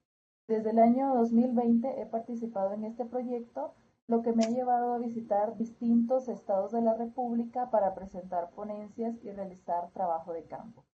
En este autorrelato me centraré en mi papel como colaboradora en el proyecto.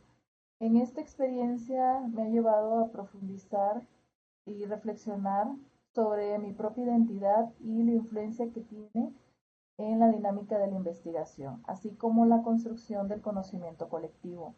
Al principio tuve muchas dudas, temores sobre mi participación en el proyecto, ya que al ser miembro de la comunidad LGBT+, inmigrante, nicaragüense, sabía que estas historias personales de los migrantes serían un viaje emocional complejo y donde algunas heridas podrían resurgir. Sin embargo, el compartir las experiencias y situarme como una disidente más dentro del grupo me permitió reafirmarme, establecer confianza, respeto y empatía con los participantes de la investigación. Esta conexión se volvió muy fundamental, ya que comprendía a profundidad los problemas que tenían estos migrantes y las luchas y desafíos que atravesaban diariamente.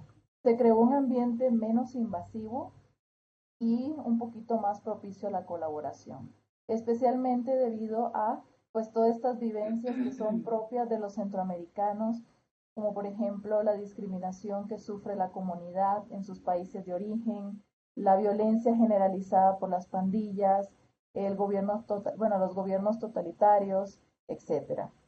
Al identificarme como nicaragüense inmigrante en México, se envió un mensaje claro de que sus experiencias y emociones eran válidas, reconocidas e importantes. Durante el trabajo de campo, en especial el trabajo de campo realizado con migrantes en Ciudad Juárez, me impactó profundamente el caso de 2 migrantes nicaragüenses que huían de la dictadura del país. Uno de ellos había tenido contacto con una conocida mía, que cumplió una condena de 8 años de prisión por conspirar en contra del gobierno. Una sentencia muy común para todos aquellos que estaban en contra del gobierno. Conocer sus historias me conmovió y me comprometió mucho más con la investigación y también con mi país, a pesar de la distancia. No obstante, también reconozco en mí los privilegios, ya que cuento con un estatus migratorio legal, una situación laboral estable y no enfrento una discriminación directa debido a mi condición. Todo lo expuesto anteriormente me permite reconocerme y me ayuda a contrarrestar las opresiones de los sistemas impuestos, coloniales y heteropatriarcales que se viven tanto en los países de origen como en los países de tránsito. Reconocer mi cuerpo como un territorio político clave que me ayuda a reconocer esta experiencia de los migrantes, disidentes sexuales, como pues un tratamiento a los cuerpos, ¿verdad? Todo, ¿verdad? Seguiríamos entonces con la siguiente parte, ¿va?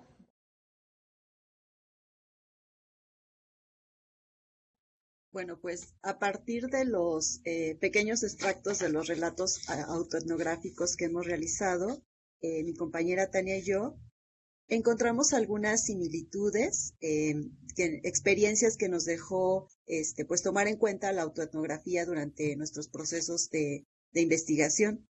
Y el primero de ellos es que la autoetnografía nos permitió encontrar un lugar de enunciación como investigadoras, pero también una manera de posicionarnos frente a nuestra propia investigación con relación a las disidencias sexuales. En el caso de mi compañera Tania, pues ella, como compartió en su relato, ese lugar de enunciación lo encontró como parte de la comunidad y yo en mi caso como una mujer cisgénero. Un segundo aprendizaje fue que nos permitió comprender a partir del proceso de reflexividad autoetnográfica los privilegios, pero también las opresiones que nos interpelan y a la vez estos privilegios y estas opresiones nos ayudaron de alguna manera a identificar cómo influyen en nuestros procesos de información y la posición que tenemos a partir de entrar en contacto con personas que posiblemente no tengan los privilegios que nosotras tenemos. Un tercer aspecto es que nos ayudó a identificar la falta de referentes epistemológicos, teóricos, metodológicos y por lo tanto a replantear el abordaje en las investigaciones con disidencias, ¿no? Esto nos hizo también poder encontrar autores o autoras que generalmente no son nombrados dentro de una academia positivista, ¿no? O con ese enfoque. Otro aspecto también que nos ayudó muchísimo fue para tener más cuidado, sobre todo en los encuentros con la población disidente, ¿no? Sobre todo a tener mayor respeto, a tener mayor empatía, a buscar siempre que las personas se sintieran en confianza a la hora de compartirnos pues las situaciones por las que han atravesado, las vivencias, y también nos ayudó a ser más cuidadosas en la confidencialidad. Y otros aspectos también es que nos ayudó mucho a mantener esta posición horizontal en la investigación, ¿no? Y por lo tanto, a tener una posición ética en la investigación y una posición política, ¿no? Porque desde esta perspectiva de la autoetnografía también es una apuesta política por hacer investigación de otro modo. También otro aspecto que nos ayudó fue vigilar las posturas y movimientos, así como los gestos como investigadoras, ¿no? Ya que generalmente damos por hecho que quizás nuestra mirada, nuestro modo de mirar es muy neutral, pero ya cuando estamos en el trabajo de campo, aunque seamos o no parte de las disidencias sexuales, siempre se nos escapa como ciertas miradas, ¿no? Que en algún momento pueden llegar a incomodar a las personas. En este caso, la autoetnografía nos permite también tener como ese tipo de vigilancia, sobre todo si se hace el trabajo de campo con personas que, aparte de su condición de disidentes, tienen o enfrentan condiciones de marginalidad o precariedad, ¿no? Ya sea, por ejemplo, en este caso, mi compañera Tania, que trabajó con personas migrantes, y yo en algunos casos que trabajé con personas trans que se dedican al trabajo sexual. Otro aspecto muy importante es que nos ayudó a reconocer la capacidad de agencia de las personas de la disidencia sexual con quienes investiga y por lo tanto otorgarles a la mejor una posibilidad, un modo de enunciarse ellas mismas, ¿no? Que puede ser desde la autoafirmación de género, que pues sabemos que, por ejemplo, en el caso de las personas trans, no hay como suficientes teorías que estén pensadas para ellas, ¿no? O sea, las teorías están pensadas siempre en una lógica binaria, en una lógica cis-heteronormativa, ¿no? Entonces, lo que nos permite la reflexión autoetnográfica es justamente entender que estas personas tienen una capacidad de agencia, que tienen una capacidad de autoafirmarse, que tienen una capacidad de expresarse libremente de acuerdo a la manera en la que ellas o ellos o ellas se identifican y que también tienen orientaciones sexuales que no son las hegemónicas. Otro aspecto también nos ayudó a visualizar nuestro propio cuerpo, nuestro cuerpo, pero también la de las personas con las que trabajamos, como un espacio de lucha, como un espacio de resistencia, donde se desafían normas y políticas cis-heteronormativas. Otro aspecto también que si bien es complicado como tratar de quitar completamente, pero sí nos ayuda por lo menos a minimizar lo que es el extractivismo epistémico, ¿no? ¿Cuáles son estas consecuencias de entrar en contacto con las personas y que estas personas nos compartan sus vivencias, sus experiencias y qué hacemos nosotros con este tipo de información, ¿no? Hay que tomar aquí en cuenta también que cuando uno hace investigación, pues tiene que haber un proceso de devolución, ¿no? No nada más es que extraes la información que te dan y ya te quedas con eso, te titulas o vas a congresos, sino que siempre tiene que ser como un acto recíproco el proceso de investigación. Y finalmente, la reflexión autoetnográfica nos ayuda a la construcción colectiva del conocimiento como una forma de resistencia, ¿no? Incluso, por ejemplo, en mi caso, el modo en que yo enunciaba la manera en la que estaba trabajando fue cambiando a lo largo del desarrollo de la investigación conforme fui también elaborando la etnografía, ¿no? Yo antes recuerdo que al inicio de mi tesis yo mencionaba que iba a hacer investigación sobre personas trans, ¿no? Y al final yo ya terminaba diciendo voy a hacer investigación con personas trans, ¿no? Que es completamente diferente esa apuesta porque ya estás considerando a las personas como sujetos, ¿no? No como objetos de estudio. Eso sería todo. Les agradecemos mucho su atención.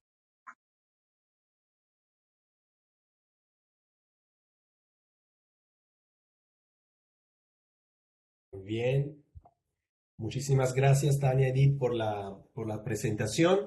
Entonces, podemos también dar, ya que empezamos con 10 minutos de retrasos en los trabajos de esta mesa, podemos prolongarnos hasta las 11:40, máximo 11:45. Así que podemos comenzar con la sesión de preguntas o reflexiones. Pueden tomar la palabra levantando la manita o escribiendo aquí en el chat alguna pregunta para que yo la pueda compartir. Adelante.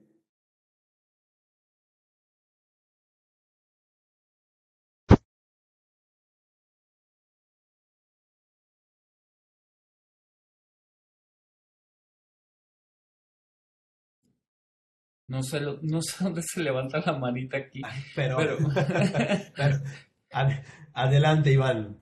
sí, yo le quería preguntar a David, este, ¿cómo está abordando esta... Ay, se salió. Espérate, ahorita que entre para preguntar. Me van a preguntar, me voy.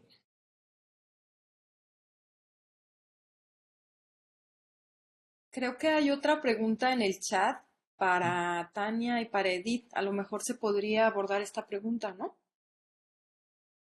Sí, entonces sí, Cristina Mazariegos, una pregunta con respecto a la autoetnografía, el autorrelato y reflexión autoetnográficas. ¿Podrían explicarnos sus diferencias? ¿Consideran que la relación de poder realmente se rompe al reflexionar nuestra presencia en campo y se convierte en una relación horizontal? Esta es la pregunta de Cristina Mazariegos. Perdón, yo tuve un problemita técnico y me salí justo cuando Iván me planteaba su pregunta, entonces no pude escucharla y agradecería mucho si me la pueden repetir, por favor. Mil Sí, disculpas.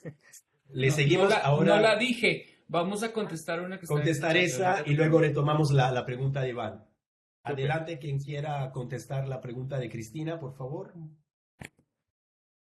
Bueno, yo creo que podemos contestarla en conjunto un poco, pues porque creo que pues es parte de lo que hemos trabajado, ambas Edith y yo. Y en esta parte, pues autoetnografía pues es más relacionada con experiencias personales en la investigación y más como este proceso del investigador para de alguna manera comprender el fenómeno que está estudiando. Mientras que pues el autorrelato es más bien como una escritura personal.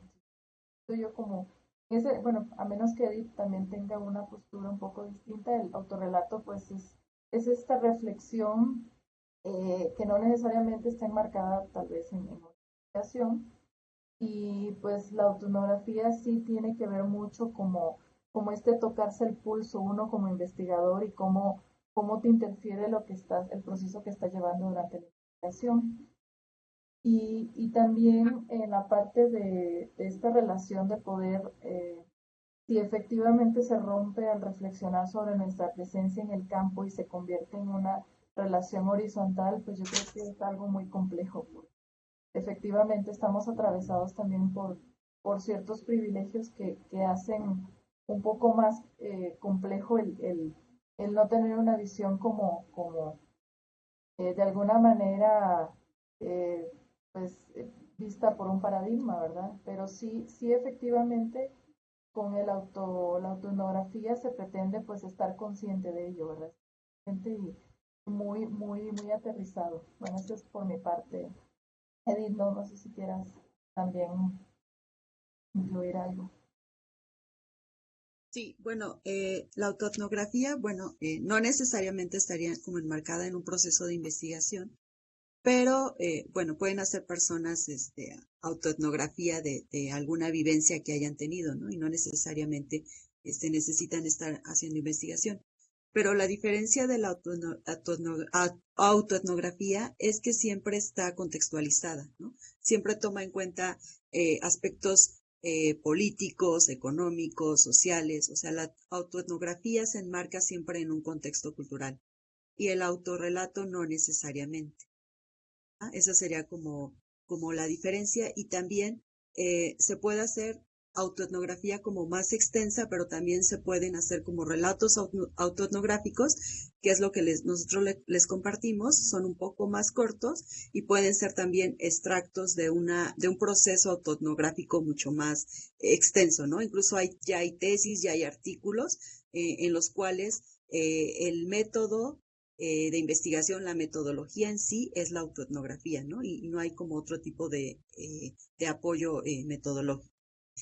Y bueno, respecto a la pregunta que nos hacen sobre la horizontalidad, por supuesto que siempre va a ser como un camino, ¿no? Nunca se va a lograr como tal, porque efectivamente, pues las personas que hacemos investigación tenemos privilegios por lo regular que las personas con las que trabajamos no necesariamente los tienen, ¿no?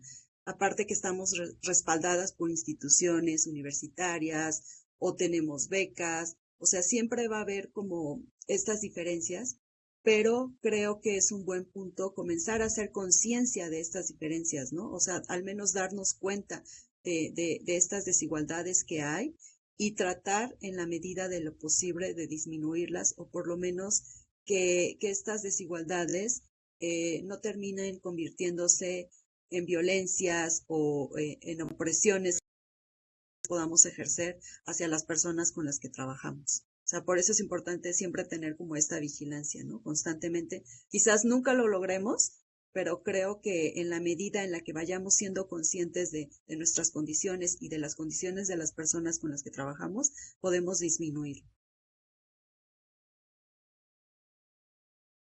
Muchas gracias por las respuestas. Ahora sí creo que podemos seguir con la pregunta de Iván. Sí, gracias. Voy a tratar de formularla, pero es un tema del que desconozco mucho y tal vez me cueste trabajo. Me interesó mucho el tema de multiespecie, sobre todo por esta cuestión de los cuerpos dentro de los cuerpos y los cuerpos que se extienden, que creo que es un tema que hemos estado reflexionando bastante, sobre todo por el cuerpo cyborg, ¿no? Que no es solamente esto que vemos, ¿no? Sino todo lo que lo extiende y lo que lo contiene. Mi pregunta es, ¿cómo lo has, hasta la fecha, cómo lo has enfocado en tus investigaciones? O sea, ¿qué tipo de sujetos, objetos has considerado y cómo lo has utilizado? Un poco para pensar hasta dónde lo podemos llevar o cómo lo podemos pensar, ¿no? Gracias. Muchas gracias, Iván. Es una pregunta, pues, parece sencilla, pero tiene ahí sus complejidades, ¿no? Em, a ver, vamos a... sí, justamente, ¿no? Me parece que yo inicié mi investigación doctoral con este enfoque. Lo que hice en la investigación doctoral fue analizar la relación perro-humano, ¿sí? Teniendo como actores importantes perros, pues en este caso perros de clase media alta, ¿no? Perros que viven con gente, pues, de determinados ingresos y recursos. Y lo que yo quería rastrear muy en concreto era si en esos perros bien tratados, bien comidos, bien paseados, se reproducen lógicas especistas, ¿no? Lo que yo quería era ver si es decir, En propósito de los perros o los gatos o este tipo de animales domésticos cercanos, pues una suerte de motivo por el que existen en el mundo es para darnos compañía, ¿no? Y darnos amor, y en algunos relatos tremendamente violentos, pues son como ángeles, ¿no? Que vienen a darnos lecciones de moralidad y de cómo ser mejores personas humanas, ¿no? Entonces, en ese contexto, pues yo inicié esta investigación, sí, porque lo primero que yo quería justamente al inscribirse, digamos, de una manera muy simple, ¿no? Es un género de escritura y de investigación, ¿no? Por lo tanto, escrituralmente, uno tiene que aventurarse a un lenguaje especulativo, un lenguaje fabuloso, ¿no? Formas en las que esas existencias no humanas, ¿sí? Se retrate de una manera, pues, importante cuál es el papel que tienen dentro de las dinámicas socioculturales e incluso dentro de las estructuras sociales, ¿no? Entonces, eso fue por un lado. Ahora bien, estoy por iniciar en futuros meses una investigación postdoctoral en el Instituto de Geografía, donde voy a trabajar, pues, la relación entre turistas, tortugas, tortugas marinas, perros pueblo, perros asilvestrados, y el discurso del ecoturismo y de la conservación ambiental, ¿no? Porque en este caso, pues el turismo como un actante, como un agente, como una fuerza que tiene semiótica, que tiene efectos materiales, pues produce cuerpos de formas muy específicas, ¿sí? Lo que yo intento rastrear aquí, pues es fundamentalmente cómo se dan estas relaciones en las que el discurso produce a las tortugas como un ente a proteger, un ente a gubernamentalizar, un ente a paternalizar, y por otro lado al perro es un ente a repudiar, es un ente a exterminar, es un ente a controlar, ¿no? Entonces el discurso institucional, pues en este caso estaría produciendo dos formas distintas de animalidad, ¿no? Que a mí me interesa mucho, insisto, pues politizarlo desde epistemologías contraespecistas, ¿no? Lo que yo hago es investigar el especismo, fundamentalmente me interesa investigar, pues, cómo ocurre el especismo, pues, que no es nada más, pues, alimentarnos de carne, ¿no? Como decían ustedes, pues, una concepción hegemónica del cuerpo animal, pues, es también verlo como carne, ¿no? También hay una concepción hegemónica de su corporalidad, pues, para reducirlo a un agente o un componente, digamos, dietético, culinario, etcétera, ¿no? Ahora bien, tu pregunta plantea que todo es multiespecie, todo es una especie, pues esa es una cuestión importante, ¿no? De ahí que en las investigaciones se incorporan, o al menos yo lo hago, las perspectivas neomaterialistas, ¿no? Los materialismos especulativos y otras formas de atender a la materia no marxista, es decir, el materialismo marxista, pues la materia es producto de relaciones humanas de trabajo y de producción. Acá la materia, pues tiene una fuerza vital por sí misma, un poder cosa, llaman autores como Jane Bennett, mediante el cual pues hacen que ocurran cosas en la realidad, ¿no? Y en ese sentido, pues podemos pensar en tecnologías, en los aviones, ¿no? Con los que viajan los turistas, que son formas materiales que hacen, que no se puede, es decir, mediante las cuales no se puede entender el fenómeno turístico, pues como un viaje al antropoceno, literalmente, ¿no? Un viaje a la debacle. O sea, el turismo, pues es una actividad que en fin, me estoy alargando mucho, perdón, yo soy así requete verborreico a la hora de hablar, me disculpo de antemano, pero creo que ese es el punto, ¿no? La cuestión acá es, y que son investigaciones en México bastante nuevas, bastante marginales todavía, digamos, y aún más, pues, incorporando estudios críticos animales, ¿no? Ese es como el escándalo, ¿no? Pero un poquito es eso. ¿Qué otra cosa se hace, Iván? Pues un poquito incorporar pues al menos yo mucho diálogo con la etología, ¿no? De una manera muy crítica también, porque pues de pronto se sobredimensiona la autoridad que puede tener la ciencia, ¿no? Las ciencias positivas, matemáticas en este caso. Un poquito por ahí, ¿no? Un poquito por ahí. Pues claro, la idea de que, es decir, pues nunca fuimos sido individuos, ¿no? La idea de que los cuerpos, pues hay bacterias, pues hay, mencionaban hace rato el capacitismo, las neurodivergencias, pues al final son otros cuerpos que están interactuando dentro de este cuerpo, ¿no? Este cuerpo resumen que es este que ven ustedes, sí, pero que al final no me puedo entender sin todo ese entramado de relaciones, sin toda esa relacionalidad, ¿no? Pero bueno, ya me callo porque insisto, yo soy requete largo. Espero poder al menos hecho alguna respondido al menos parcialmente a la pregunta. Gracias, David. No sé si hay otras preguntas, reflexiones, y tenemos micrófono abierto aún. A mí me gustaría apuntar algo a propósito justo de lo que señalaban Iván y Kenia, ¿no? Del extractivismo epistémico, pues a propósito también de acá de de lo multiespecie, porque, pues, por ejemplo, en una relación etnobotánica, digamos, y digo esto en una crítica al poder que tiene la ciencia de etnizar conocimientos, ¿no? Para, pues, relegarlos a un estatus de segunda categoría. Eh, por ejemplo, el extractivismo epistémico se piensa mucho en términos de, claro, es un conocimiento humano sobre las plantas, subrayo, sobre las plantas, y eso es lo que se extrae como conocimiento. Sin embargo, podemos leer que se extrae también conocimiento de las especies. Se les extrae conocimiento epistémico, ¿no? Y es algo que creo que todas las ponencias pues redondeaban un poco, ¿no? De pronto que ya no podemos continuar siendo testigos modestos, diría Donna Haraway, ¿no? Asumir que nuestros cuerpos no están presentes en nuestras investigaciones, que nuestros cuerpos no influyen, así como en la física cuántica, pues no están influyendo lo que estamos observando, ¿no?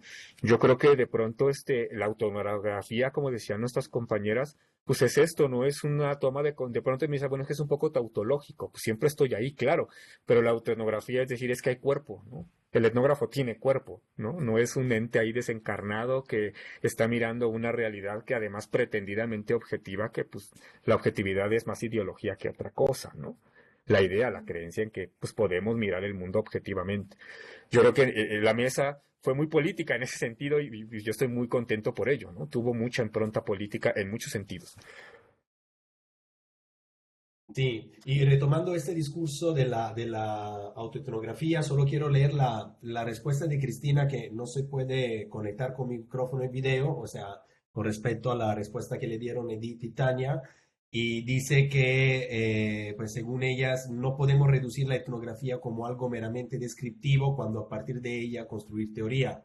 Hacia la primera pregunta, porque han hablado indistintamente de tres formatos que han implicado aproximaciones diferentes que llevan a escrituras distintas. En mi opinión, dice Cristina, para llevar a cabo una etnografía reflexiva, no necesariamente lleva a la autoetnografía. Eso nomás para su comentario para terminar la aportación hacia el discurso de la autoetnografía. Y no sé si las compañeras Edith y Tania o alguien más quiere añadir algo. A mí, quizá después de Edith y Tania, si quieren comentar algo, me gustaría señalar, solo para complementar lo que David señalaba. Sí, adelante Edith y Tania si quieren comentar lo que ha escrito la compañera Cristina o dejar la palabra a la doctora Ortiz.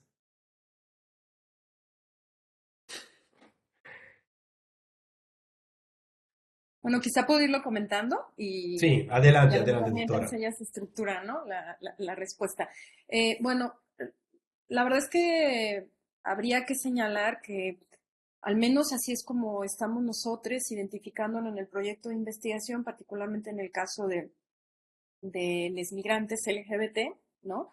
Que no, si bien es cierto que existen toda una serie de estrategias como la autoetnografía, etcétera, etcétera, por mencionar algunas de ellas, lo pongo ahora sobre la mesa porque lo acaban de abordar Tania y Edith, para hacer vigilancia epistemológica en términos de las relaciones que se construyen con el altre, creemos al menos que no es suficiente hacer solo esta vigilancia epistemológica, sobre todo desde este proyecto, sino que implica que el compromiso ético y el compromiso social implica también una militancia y generar proyectos que tengan una incidencia con las personas con las que se está trabajando. En particular, nosotros estamos trabajando ahora un manual que pueda favorecer, un manual que fue producto de la realización de una serie de talleres con los migrantes disidentes sexuales, en el cual se podrán incluir una serie de estrategias que puedan favorecer sus trayectos migratorios, ¿no?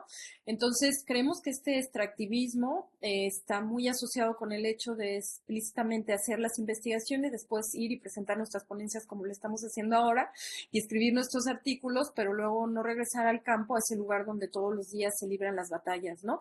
Entonces, creemos que hay una responsabilidad en este sentido y que todo proyecto de investigación implica el generar, al generar también acciones que puedan ser de utilidad y con un impacto específico de acuerdo a las demandas de las personas que participan dentro de la investigación, ¿no? Creemos que esta es una vía, pues, para, si bien es cierto, a lo mejor no eliminar, erradicar completamente el extractivismo, pero sí al menos para generar prácticas diferentes. De lo contrario, por más que hagamos conscientes nuestras vigilancias epistemológicas y nuestras relaciones de poder con les altres, si no les estamos redituando y regresando cosas que sean de utilidad para estas personas, pues seguimos reproduciendo dinámicas extractivistas. Bueno, eso es un poco lo que yo considero, ¿no?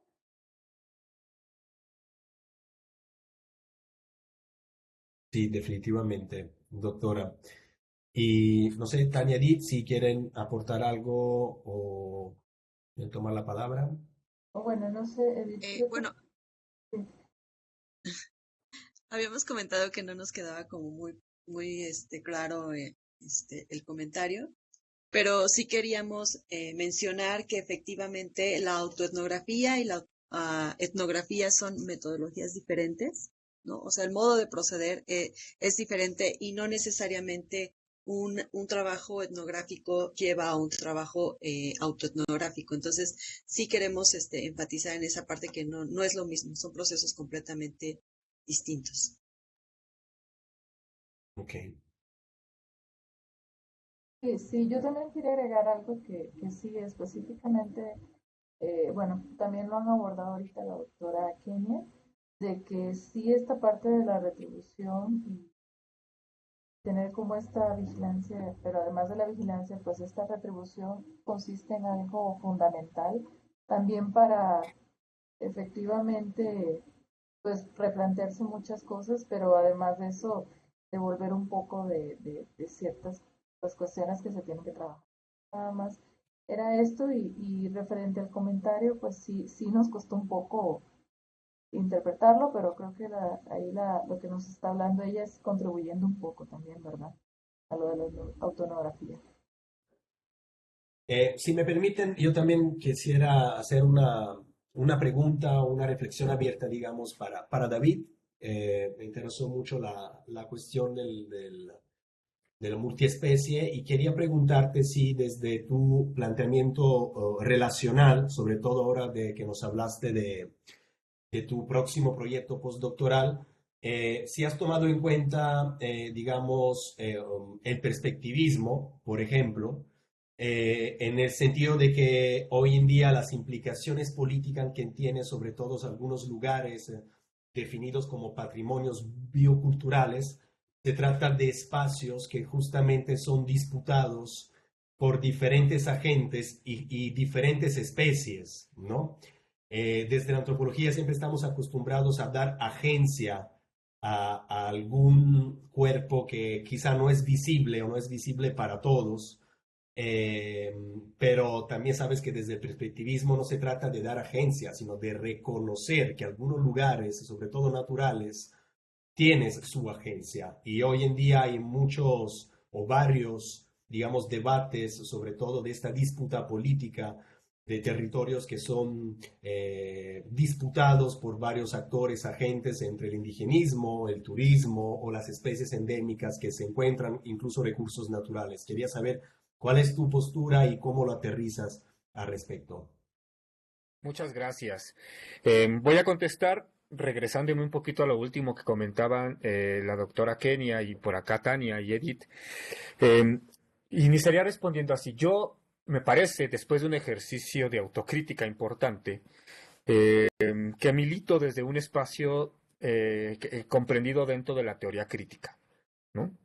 Y lo que la teoría crítica nos enseña en primer lugar es que el conocimiento, bueno, desde Marx, ¿no? Pues que el conocimiento debe transformar la realidad, no solamente explicarla, describirla o en todo caso representarla como un ejercicio máximo de poder, porque para representar al otro hay que volverlo objeto, y eso es en sí mismo un acto violento, ¿no? Entonces, los conceptos pues, siempre están supeditados o subordinados o responden a la realidad y no al revés, ¿no? La realidad nos acomoda a los conceptos. Entonces, ¿por qué digo esto, no? Porque justamente yo esta relacionalidad constitutiva, la relacionalidad que hace mundo, que el migrante no es migrante por sí mismo, sino que es migrante por las relaciones que traba con un montón de actantes humanos, no humanos, ¿no? Incluso en algunos casos, pues la bestia acá en el tren, ese tren puede ser un actor en sí mismo, ¿no? Un actor monstruoso en algunos casos, ¿no? Que tiene ciertas improntas significativas que no se pueden explicar sin la relacionalidad. Entonces, ¿qué plantea el perspectivismo? El perspectivismo es importante en el sentido en el que señala, bueno, la humanidad no termina en lo humano, ¿no? No termina en un cuerpo humano, ¿no? Un cuerpo humano no es garantía de humanidad, ¿no? Sino que pues todos somos humanos. Contrario al mantra animalista, todos somos animales, Viveros de Castro dice, todos somos humanos, ¿no? Y entre el acto mío de tomar una cerveza y el jaguar de estar comiendo a un animal, a un cuerpo de otro animal, pues no es más que una diferencia de perspectiva. Pero ambos estamos bebiendo cerveza, dice Viveros de Castro, ¿no? La cuestión acá es que Viveros de Castro, y justamente por el motivo epistémico que acabo de señalar, Viveros de Castro sostiene que en realidad siempre estamos en relaciones de alteridad caníbal. Si todos somos humanos, siempre nos estamos comiendo a nosotros mismos, siempre nos estamos comiendo como especie. Eso para mí es tremendamente problemático en términos de estudios críticos de los animales. Porque termina por legitimar y termina por validar ciertas prácticas y formas de consumo muy concretas, ¿no? En un horizonte capitalista muy concreto, ¿no? Sin embargo, pues alumbra la idea de que de que la única perspectiva de que la perspectiva humana de mundo, pues no es la única que importa, ¿verdad?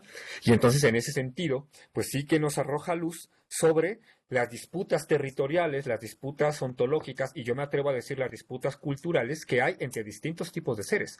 Porque aquí sí que Viveros de Castro nos dice el comportamiento de los animales es su cultura, ¿no? Si tú quieres definir la cultura animal como cultura humana, pues es hasta capacitista esa definición, porque no todos los humanos incluso caben en definiciones canónicas o hegemónicas de cultura.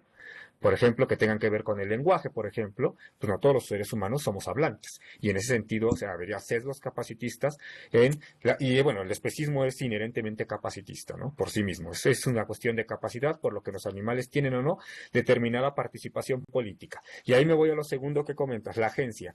Yo no ocupo la palabra agencia a nivel tanto estético como intelectual, no me gusta, me parece problemática. ¿Sí? Porque creo que en todo caso la agencia es sinónimo para mí de cuerpo. La agencia es inmanente. Si asumimos que agencia es este atributo que hace que ocurran cosas, pues esta por sí misma ya está inmanente, o sea, contenida en los cuerpos de los actores que participan, ¿no? Y en el caso del mundo alterhumano me parece problemático porque la discusión a mí me trae a la discusión en torno a los españoles discutiendo si los indígenas tenían o no alma.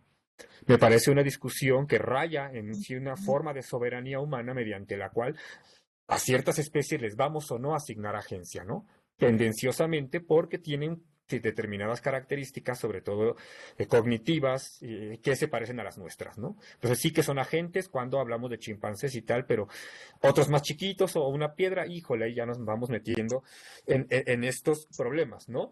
Entonces yo creo que pues, más bien de lo que se trataría en todo caso con la agencia no es discutir, para mí personalmente me parece ocioso discutir si tienen o no agencia los animales, cuando hay una discusión más potente, que es en qué medida una sociedad antropocéntrica tiene herramientas estructurales para hacer que la agencia de otras formas de vida florezca. Eso me parece más importante que discutir si tienen o no agencia, porque para mí, al menos epistemológicamente, es un a priori, es un presupuesto ya dado.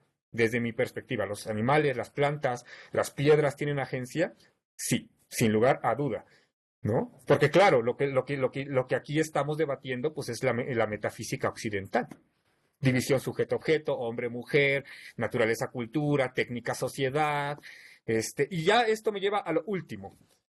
Tampoco soy muy fan de la reflexividad, ¿no? Porque la reflexividad es como el espejo. Te refleja a ti mismo, ¿no? Una reflexividad tiene como producto a lo mismo, a uno mismo.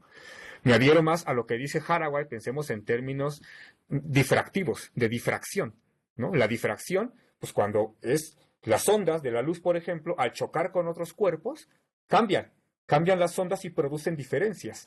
Entonces, a la hora de establecer un diálogo con la diferencia, es mucho más nutritivo no tener un diálogo con uno mismo, sino un diálogo con esas diferencias que son, en primero y último lugar, el motivo por el que yo estoy iniciando una empresa, pues digamos, de activismo investigativo y científico y tal, ¿no? Entonces yo creo que más bien yo lo diría por ahí, ¿no? El perspectivismo tiene puntos que me parecen importantes, ¿sí? Pero creo que incluso hasta cierto punto sigue siendo una teoría antropocéntrica. ¿Sí? Entonces, por ejemplo, esto de que todos somos humanos y esta cosa tan rara también del punto de vista, ¿no? Justamente, pues hay un privilegio oculocentrista, la vista como el órgano rector de la experiencia de mundo, que no es aplicable para un montón de especies que poblan el orbe, ¿no? Gracias, David. Gracias por la respuesta. Me encantaría seguir, pero ahora sí tenemos que cerrar la sesión. Les pido una disculpa por eso, porque ya en esa misma sala van a seguir ahora las demás actividades para que sigan aprovechándolas y disfrutándolas. Por mi parte y por parte de todo el equipo organizador del seminario, les agradezco su aportaciones, su ponencia. La sesión quedará grabada en el sitio del seminario y del Ciencias Occidente. Muchísimas gracias por sus aportaciones y colaboración. Muchas gracias, un placer conocerles. Adiós. Gracias.